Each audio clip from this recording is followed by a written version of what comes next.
محمد صلی اللہ علیہ وسلم۔ اہل بیت نبوت کی جو محبت ہے وہ ایمان کا حصہ ہے۔ امام حسین بہت ہی بڑے باپ کے بیٹے تھے، بہت ہی بڑے باپ کے، بہت ہی بڑے باپ، مولا علی شیر خدا رضی اللہ تعالی۔ واقعی حضرت علی جیسا شیر کوئی نہیں۔ حضرت امام حسین خود بھی بہت ہی بڑے تھے، امام حسین خود بھی اللہ جانتا ہے بہت بڑے تھے۔ امام زین العابدین فرماتے ہیں میرے ابا جی امام حسین فرض نمازوں کے علاوہ ایک دن میں 100 نفل ادا کیا کرتے تھے، اور ایک روایت میں فرماتے ہیں 1000 نفل پڑھا کرتے تھے۔ امام حسین رضی اللہ تعالیٰ عنہ، بھئی اللہ تو مانا ہوا تھا، حسین پہ سب سے زیادہ راضی تھا میرا رب، لیکن امام علی مقام نے 9-10 کی ساری رات کا اللہ مجھ سے راضی ہو جا، اللہ مجھ سے راضی ہو جا، اللہ مجھ پہ رضا نازل کر دے۔ ساری رات کربلا کی ریت پہ آنسو بہا بہا کے ساری رات سجدے میں گزار دی۔ امام علی مقام بہت بڑے تھے، عبادت گزار تھے، ریاضت بڑی کرتے تھے۔ امام حسین کے گھر کا کعبہ تھا، اپنا تھا، لیکن امام حسین علی مقام کا کردار یہ تھا کہ مدینے سے دونوں بھائی مدینے سے پیدل جایا کرتے تھے مکے کا حج کرنے۔ کس طرح؟ انہوں نے یہ نہیں کہا ہمیں ریاضت کی ضرورت نہیں، عبادت کی ضرورت نہیں، ہم تو حضور کا خون ہے، بخشے بخشائیں۔ پیدل مدینے سے دونوں شہزادے اور اس طرح پیدل جاتے تھے، ایک دفعہ نہیں، 2 دفعہ نہیں، 25 حج دونوں نے پیدل مکے جا کے ادا فرمایا، 25 حج۔ اور سخاوت کا یہ حال تھا، سخاوت کا، کہ امام زین العابدین فرماتے 1,00,000 دینار سویرے آیا۔ کتنا؟ سمجھ لیں اربوں خربوں روپے آج کے حساب سے، 1,00,000 دینار۔ اور فرماتے ہیں فاطمہ کے لال دروازے پہ بیٹھ گئے پیسے لے کے، اور لوگوں کو بلا بلا کے نظر دی، فرمایا تھوڑے سے لے جاؤ، تھوڑے سے لے جاؤ، تھوڑے سے لے جاؤ، تھوڑے سے۔ فرماتے زور تک امام حسین نے لاکھوں بانٹ دیے۔ اٹھ کے اندر آئے تو میں نے کہا ابا جی کو 1 دینار بچا لیتے، آپ جب بازو اٹھاتے ہیں تو آپ کے کرتے پہ 17 پابند لگے ہوئے ہیں، ایک کرتا ہی نیا لے لیتے۔ تو فرماتے میری طرف دیکھ کے کہنے لگے بیٹے یہ نہیں کہا کہ میں لے لیتا کرتا، لفظوں پہ غور کرنا۔ فرمانے لگے بیٹے اگر تو پہلے بتاتا تو پھر میں سوچتا، پہلے بتاتا تو پھر بھی میں یہ نہیں کہا رکھ لیتا، پھر بھی میں سوچتا رکھنا ہے کہ نہیں۔ امام حسین نے سخاوت کی، عبادت کی، ریاضت کی، قرآن پڑھا، تلاوت کی، درگزر کیا، پیار کیا۔ لیکن میرے رسول پاک صلی اللہ علیہ وسلم نے جھولی اٹھا کے دعا مانگی، اے اللہ، گویا حضور کہہ رہے تھے انہوں نے کر کو کربلا میں بھی جانا ہے، فرمایا یا اللہ انہیں 3 وقت روٹی نہ دینا، 1 وقت روٹی دینا، 3 وقت نہیں 1 وقت کی روٹی دے، 1 وقت کا کھانا دے۔ اور نبی پاک نے ٹریننگ گھر کے اندر کرائی تھی، اندر حضرت فاطمہ نے ٹریننگ کرائی تھی۔ لوگ کہتے ہیں 3 دن امام حسین پیاسے رہے، بھوکے رہے، تو میں نے کہا ٹریننگ تھی ان کی اماں کی، ان کی اماں کی ٹریننگ تھی، صبر حوصلہ سکھایا تھا۔ امام حسن اور حسین بیمار ہو گئے تو حضرت فاطمہ نے منت مانگی، یا اللہ میرے بچوں کو شفا دے، میں 3 روزے رکھوں گی۔ اللہ تبارک و تعالیٰ نے بچوں کو شفا عطا فرما دی۔ اور میں سمجھتا ہوں یہ کربلا کی ٹریننگ تھی۔ روزے رکھے بچوں نے، کس نے روزے رکھے؟ بچوں نے۔ کس نے؟ 7-8 سال کی عمریں بچوں کی۔ حضرت علی فرماتے ہیں جب میں نے دیکھا نا میرے بچے بھی روزے سے ہیں تو میں کہیں سے تھوڑے سے جوں لایا، یہ شہزادے ہیں کائنات کے سب سے بڑے۔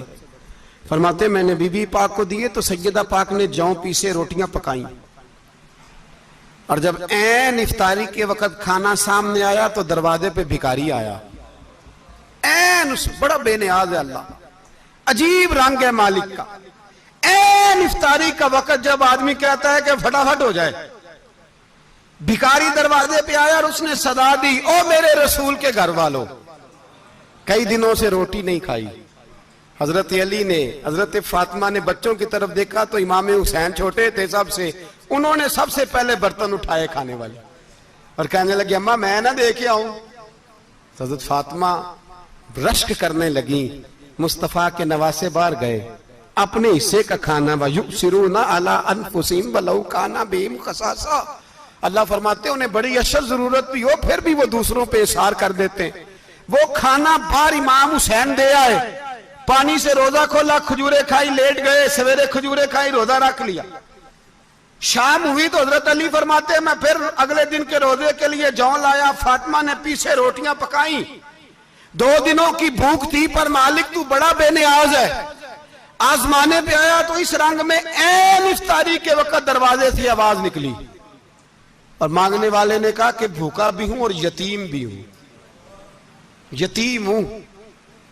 حضرت فاطمہ کہنے لگی بیٹا دیر نہ کرنا، یتیم کا پیٹ بھرنے میں دیر نہیں ہونی چاہیے۔ کھانا باہر چلا گیا، پانی سے روزہ، کھجورے، شہزادے ہیں شہزادے، یہ 2 جہاں کے شاہ ہیں، پاس کچھ رکھتے نہیں، 2 جہاں کی نعمتیں ہیں ان کے خالی ہاتھ میں۔ کھجور پانی سے افطاری بھی، سحری بھی، سویرے پھر اٹھے، روزہ رکھا، تیسرا دن ہے، تیسرے دن جب رکھا صاحب نے کھانا تو باہر سے بولنے والا بولا کہا میں مسکین ہوں، لاچار ہوں، گھر بھی کوئی نہیں، کھانا بھی کوئی نہیں۔ امام حسین پھر اٹھے، تیسرے دن کا بھی کھانا دے دیا۔ حضرت علی فرماتے میں بچے پکڑ کے مسجد لے کے گیا، کہیں بھوک سے میرے لال گر نہ جائیں۔ کہتے ہیں ہامتے کامتے تینوں شہزادے مسجد میں داخل جو ہوئے تو بس ہماری قیمت پڑ گئی، مل پڑ گیا ہمارا۔ کہتے ہیں مسجد میں قدم رکھا تو ایسے لگا جیسے نبی پاک ہمارا انتظار کر رہے ہیں۔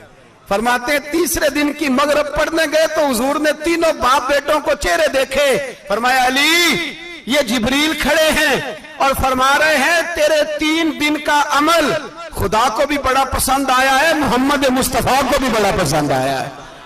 بھائی میرے رسول پاک علیہ السلام نے تیاری کرائی، ٹریننگ دی اور تربیت کی اپنی اہل بیت کی، اس لیے 3 دن پانی بھی بند رہا تو انہیں کوئی پریشانی۔ یزید نے کہا سونا لے لو، ہیرے لے لو، جواہرات لے لو، لیکن ان کی دلچسپی نہیں تھی تو ان کے قریب کوئی شے آ سکی۔ جو بدر کی جنگ تھی نا وہ کفر اسلام کی جنگ تھی، احد کی جنگ بول کے بتائیں، خیبر کی، خندق، کربلا نہیں، حق و باطل کی کون سی جنگ تھی؟ اور عجیب لفظ لکھے ہیں بعض تاریخ لکھنے والوں نے کہ جمعے کا دن تھا تو امام حسین 10 محرم نا جمعے والے دن تھی، تو امام حسین کربلا میں باہر نکلے تو آپ نے فرمایا اتمام حجت کر دوں، کوئی یہ نہ سمجھے کہ مجھے تو پتہ ہی نہیں چلا غلطی سے تیر لگ گیا امام حسین کو۔ آپ نے فرمایا مجھے بتاؤ تو صحیح مجھے کیوں شہید کر رہے ہو؟ کوئی نہ بتا سکا تو امام حسین نے فرمایا مجھے کیا ضرورت تھی مدینہ چھوڑ کے مسجد نبی چھوڑ کے آتا، میں تو اس لیے آیا ہوں کہ جس کو تم نے حکمران بنایا وہ شرابی ہے۔ کون ہے؟ وہ رنڈیوں کا ناچ دیکھتا ہے، مجرے دیکھتا ہے، مجرے، وہ اللہ کے حلال کو حرام اور حرام کو حلال کہتا ہے، لہذا مسلمانوں کا حکمران بننے کے قابل ہے یہ امام۔ اور یہ میں آپ کو ایک نہیں، میں 20 تاریخوں میں دکھاؤں گا کہ یہی خطبہ امام حسین کا کہ تم نے اللہ کے حلال کو حرام، حرام کو حلال کہا، شراب، زنا، جوا، بدکاری عام کر دی، لہذا یزید مسلمانوں کا حکمران بننے کا اہل ہے۔ امام حسین خطبہ دے رہے ہیں تو یزید کی فوج سے نا لشکر آوازیں دینے لگا، کیا بلا؟ کہنے لگے حسین جلدی کرو، یا بیعت کرو یا جنگ کرو، دیر نہ کرو، ہمارا جمعہ لیٹ ہو رہا ہے۔ بلے ہو نمازیو، ہمارا جمعہ لیٹ ہو رہا ہے۔ جمعہ حسین کو شہید کریں گے، گردن کاٹیں گے، پھر جمعہ پڑھیں گے، نماز پڑھیں گے اور نماز میں کہیں گے اللہم صلی علی محمد وعلی، یہ نمازی ہیں۔